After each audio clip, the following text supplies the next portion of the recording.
So in case you don't know, this series we're doing here is a breakdown series. It's where we take old episodes, an old video that we did from the previous year, and we break it down more in depth. That is what the series is, and today we're starting with the episode Finding Big Rainbow Trout at the Bottom of the Creek. This is a combination of 3 different fishing or swimming spots, creek spots that were really good spots this summer that we found as far as finding some big rainbow trout, brook trout. Brook trout, rainbow trout, they're the main ones we see in this video.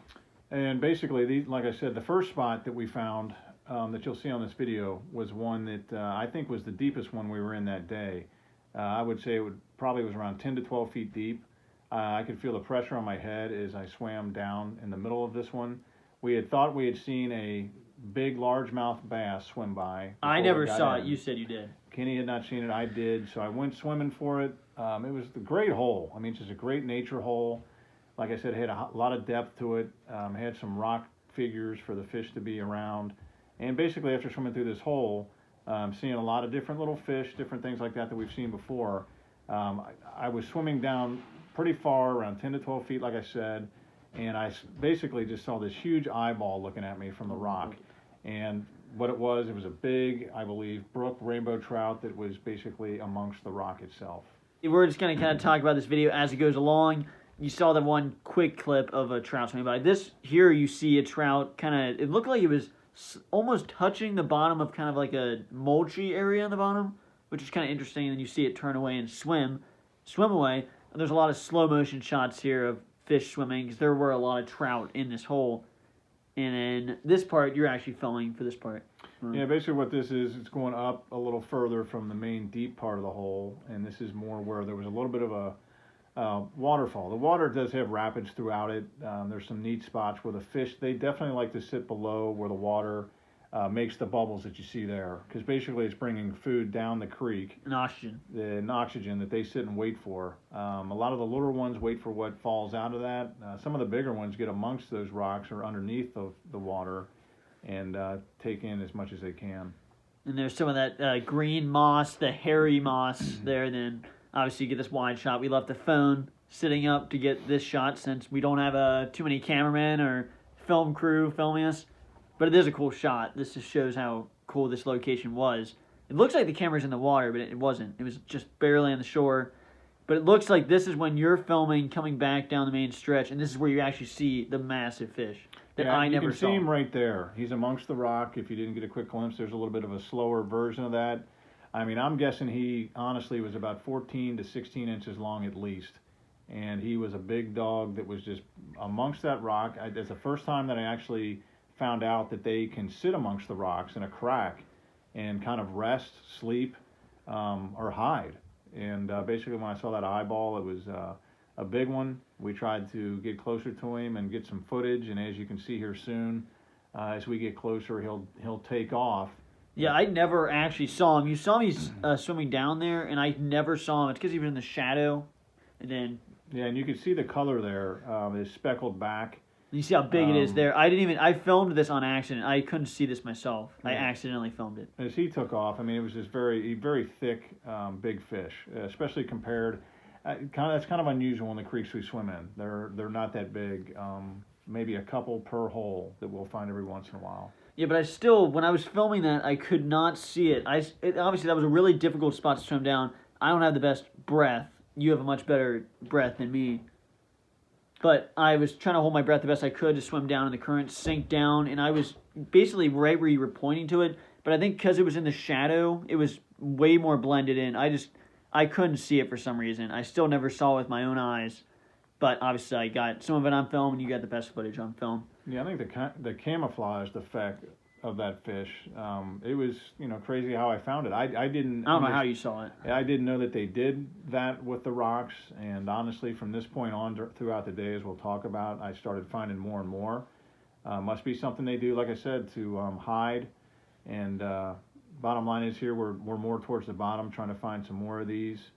It was a great hole, just a nice clean hole with a lot of fish in it, and a lot of different cover for them to swim in.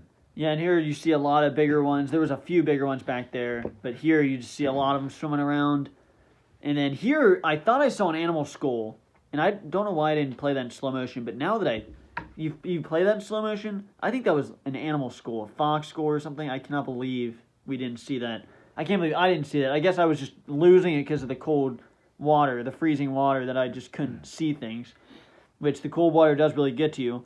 But this was only the first spot of this day. We started out here. We actually went down. You swam a little bit more after this spot at another spot. It's where we found the crawdad bodies, but then we didn't film that because there wasn't that much footage. But then we end up at this second spot. Yeah, like Kenny was saying, this is our second spot. Mile down the road, 2 miles. The first hole was probably the deepest. This one here was a little longer and skinnier, but had definitely a nice little alleyway cut in it through the rock that we were able to swim. And as we get through this video, and like Kenny said, the water is very cold. We try to go in for so long, keep ourselves warm, and then hop out. And you just spotted the one in the rock, so now I'm swimming up. And now Kenny's going up through the alley that we had figured out, and basically throughout this alley there's a big one amongst the rocks again that we found. Now that we know what we're looking for a little bit, they really jam themselves into these rocks. It's something that most people would not understand. As you can see there's his body. They're just kind of resting. There's no movement, which is surprising to me. Usually I would think fish are moving around, but he's just hanging out there. He knows we're there. He doesn't know if we see him or not.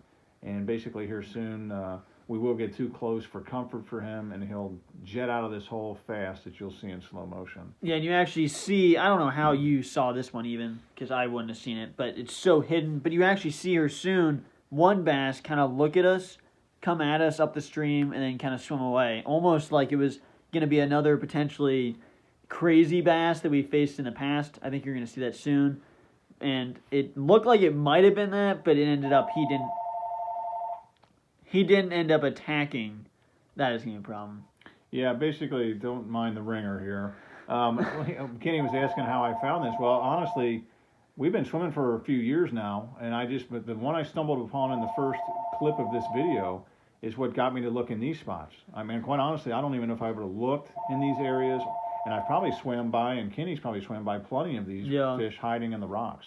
You probably accidentally scared some out, but then here's where I'm on one angle, you're on the other, and you try to scare him out here. Not scare him out, we just try to get cool close-up footage, and then he just swam out right by me like a torpedo there and absolutely scared the crap out of me. I'm like 6 feet in the water. I try to lunge up. I was on the last breath. I was trying to hold my breath as long as I could, and luckily he swam out there because I was about to swim up no matter what because I was like suffocating.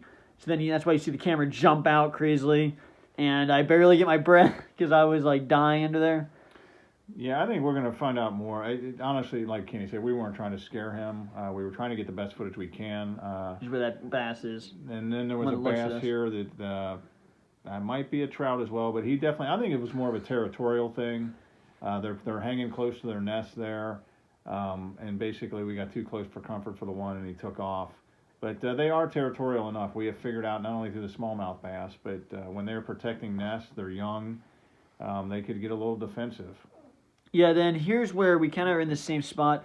I end up swimming way down the stream. I just kind of kept going because it was such a perfect, like, shallow, flat area to keep swimming that I kind of lost track of how far down I swam because I swam so far down that I couldn't even see you anymore, and I was like, had to start walking because it's a lot easier to go down the stream than it is to go up. But basically, I ended up swimming because it's a lot easier to swim down than it is up, for sure, and I definitely lost track of how difficult it is even to swim up stream, even when it's shallow. Yeah, I think wandering down the creek is fun, but it's like going down a trail. You can lose track of where you are. You do have to pay attention to your environment. Obviously, swimming down the waterway, you could pop your head up, and there could be anything from a bear to some stranger there that you're not aware of.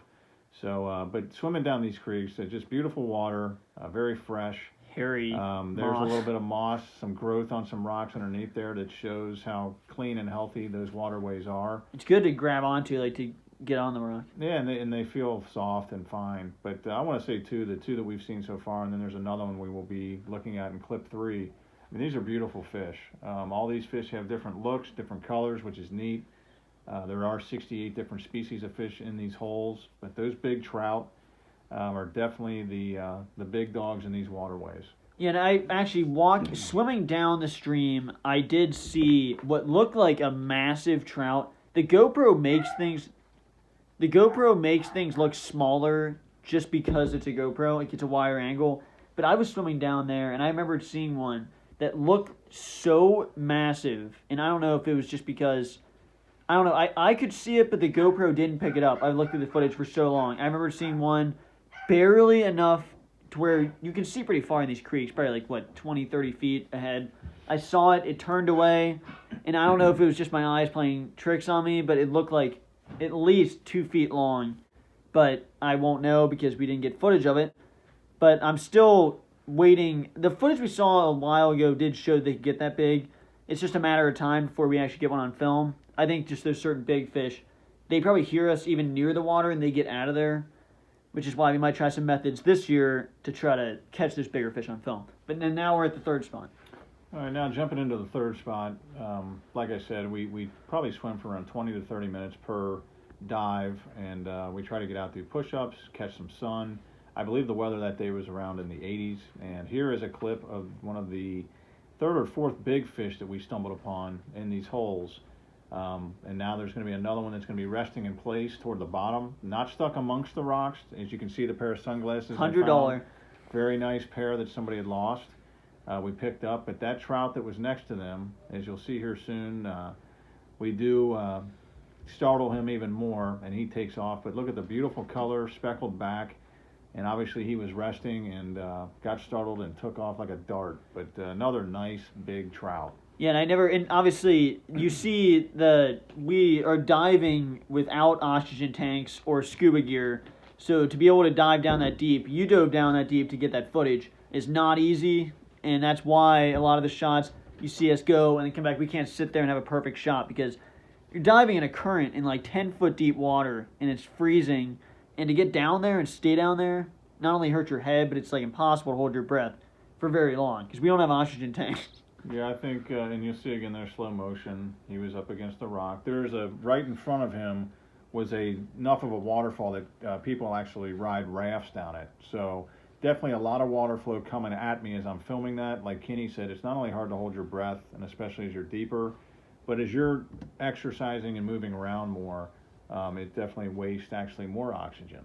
So yeah, this was definitely a crazy episode and one that I tried to we did so much in this one episode, it makes me kind of think I should have split it up into multiple because there's so many crazy scenes, and seeing the fish in the rocks and sleeping on the bottom is stuff I've never seen before. I didn't even know trout did that in general. I definitely recommend you check out this episode. I'll link it down below. Just in closing, it was just a great day. We've had a lot of good days in the creeks, in the mountains, doing our thing as mountain warriors, but that one there definitely sticks out as one of the better days weather-wise. The sun was out. We found great quality holes to swim in, and just the beauty of nature that you get to see under the water, not only outside the water, which a lot of people get to see, but I think the under the water things that we try to show you guys, and you get to see a part of the world that most don't. And I think the footage we get is an environment that we're a part of, but definitely a lot of beauty down there, and definitely a great day. And bottom line is we're always working hard to not only protect the environment, but try to do the right things. And hopefully we're doing that, and we will always look to improve on whatever we do.